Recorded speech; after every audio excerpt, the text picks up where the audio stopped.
What's chopping review, tards? We're about to get our Power Rangers review on, but we just gotta wait for Mike to get over here. Mike, you ready?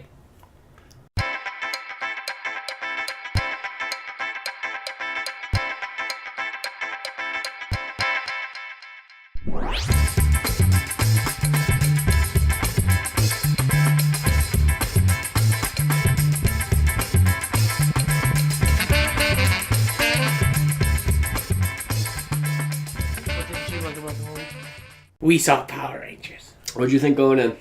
I did not want to get my hopes up because Hollywood reboots, they're usually... they're usually pretty bad. But I remember the trailers were killing it. Yeah. I mean, I had a big problem with the fact that they hired the Chronicle writer and made a trailer that looked exactly like Chronicle. And I was like, well, is this just going to be Chronicle but with Power Rangers? And it's not. This movie kicks ass. Crushed it, yo. This movie has everything. Laughs, tears, kick-ass action. We both cried. We did. And I don't mean like sobbing. I had tears. He was pretty pathetic. I didn't cry as bad as he did. Tears came to my eyes because it was an emotional scene. I ain't even mad about it, though. This is a spoilers review in case you couldn't tell from the title. So if you, as usual, if you don't want to hear spoilers, fuck off. What were some of your thoughts going into this movie? I just remember the trailers killing it. Like we talked on a couple of other movie reviews how excited we were to get the preview of Power Rangers in the previews. Yeah. So I was so ready for this. Yeah. Oh man, it looks so good. I went and saw this the night before, and I went and saw it again with you the night it officially came out. This movie so far past my expectations and everything I was hoping for. Let's get straight into it. The opening scene sets up pretty much the tone of the movie. This is an adult take, but aimed at a YA audience for sure, like very young adult. The opening scene is Bryan Cranston as an alien Zordon, dressed in the red. You see the full outfit to start, and you see Rita in a full Green Ranger outfit. And it's them losing in the time period, what was it, the Cenozoic? Cenozoic era. So that was cool, because you're just like, okay, I didn't see that, any exploratory background info coming like that. And then it goes straight to Jason doing a senior prank that gets him in trouble with the police and stuff like that. So you see how all these characters come together. Some of the backstories for the characters, Kimberly in particular, was pretty weak. Why she was like, oh, I'm a screw-up, blah, blah, blah. She sends around a nude photo or something. I'm assuming. She sends it out of someone else, a friend. But I found it hard to sympathize with Jason. It was just hard for me to kind of really sit there and feel bad for this kid when he's being an ass. I found Jason very sympathetic. I didn't. I grew up with experience in that whole...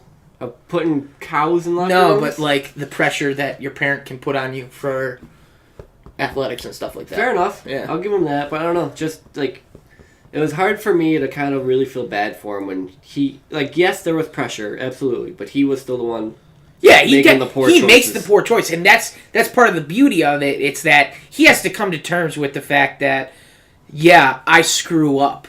That's what I do. I make poor decisions, and that affects everybody around me, not just myself. They were able to plan that later in the movie, which is nice. But I'm saying initially, in the first 10 minutes, it was hard to be like, I feel bad for this kid. What'd you think of them giving Billy a form of autism? I thought putting him on the spectrum. I thought it worked perfectly. Billy Cranston, the kid who plays him, I forget his name, but he is by far the standout of this movie. The Blue Ranger. The Blue Ranger. Good. Okay. Every time they said Billy Cranston, I thought of... Billy Cranston? I thought of Cranston. Oh, Brian? Yeah. That's our boy. But if you get a chance while you're watching this movie, just always watch Billy's t-shirts. They kill it. They kill it. There's one of just a hot dog smiling, jumping into a hot dog bun. And then the bear boxing. The bear boxing. I think those are the only two t-shirts, but just... They're on point. They're so funny. What'd you think of the female Rangers? I loved them. Yeah? I thought they were great. I felt Trini was a little underdeveloped. I was going to say that, yes. I thought they did. Becky G was... at first it was a weird choice, because she's a singer. Which I didn't know. Yeah, he had no clue. But she did great as someone who I'm assuming doesn't have that much acting experience, but I really don't know. I didn't really know her resume that much. But then Kim crushed it. Kim really was really good. Oh, she was fantastic. What's her name? Naomi Scott, I think. Naomi Scott. Yeah, she's really good. Darcy Montgomery is Jason. They had good chemistry together. They did. They cut the scene in the trailer. You see them making out in the trailer. They cut that scene entirely from the movie. What did you think about the fact that they came out beforehand and was like, oh, Trini is openly gay? And the line in the movie is girlfriend troubles, and then she talks about her parents don't like labels. I think the issue is that these studios need a quick way to give a character more depth. So they're like, all right, let's just make him gay. Yeah. It's like, you're not doing any favors to the community, because what becomes the main focus point of all these characters that they're gay? That's not the focus of a gay person's life. A gay person is, they're a mother, they're a father, they're a normal person. They're a sister, they're a brother. They're not just gay. And that's what I feel it sometimes does. It cheapens the movement of the LGBTQ community. Isn't it LQGBT or something? LGBTQ. To almost like this thing where they're gonna get banned from a movie when it's more to that person. It's a cheap plot device. It's basically filler. So I am 100% okay with gay people. I'm not okay with cheap writing. Perfect. But let's get into the nitty-gritty. The down and dirty stuff. When they finally morph. Basically, throughout the entire movie, Zordon is kind of, not a dick, but you can see the fact that he's like, I've waited millions of years. All my friends are dead. And what I get are these teenagers with these issues.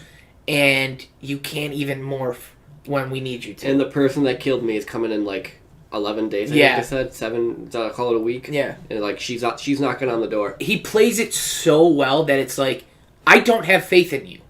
It's not that give me teenagers with attitudes. He didn't ask for that in this movie. And it works. It works for the character because I think everybody in this movie plays their character the way they're supposed to fit this story, how they tell it. And, I say this movie made us cry. They straight up kill the Blue Ranger in one of the most beautiful scenes I've seen in a movie in the past 10 years. I will put that 20-minute stretch of time between him passing and then them showing the suits against anything. Oh my god, it was so beautiful. It culminates in basically Zordon saying, I accept you guys as the Rangers and I put my faith in you by bringing Billy back to life and stuff like that. And that allows them to finally morph. And that shot of them fully morphed, ticket price worthy right there. Right after they kill Billy, and you're just like, oh my god. My heart is in half, and then they break you down to build you up. It was beautiful. You take the Power Rangers out of this movie, and it's still a good movie. It was, yeah. You take out them fighting in the suits and everything, it still holds up. What'd you think of the final fight? With them fighting, what was the thing? The Goldar? It called? Goldar? Yeah. Yeah. I enjoyed it. It was definitely fun. It just you saw everything coming. Yeah. But the way they used the original theme, the Go-Go Power Rangers, with the comes monsters, out of nowhere, man. The Megazord all running in. Oh man! Oh my god! It's beautiful. They're just like, all right, well, we got to get our Zords, and then the Zords are running through a fucking valley, and it's just Go-Go Power Rangers. But what I loved is it wasn't corny or cheap. It fit the moment. I felt in certain the G.I. Joe movie when they just say Go Joe. Yeah. It kind of felt out of place, but they had to say it. Yeah. This one just fit and it fit and it was beautiful. The entire movie, I'm sitting there the first night come on, I just want to hear it. And then they did it when I wasn't expecting it, and it just totally works. What you think of the movie once you left it? Oh, Thoughts? Dude. I remember seeing you.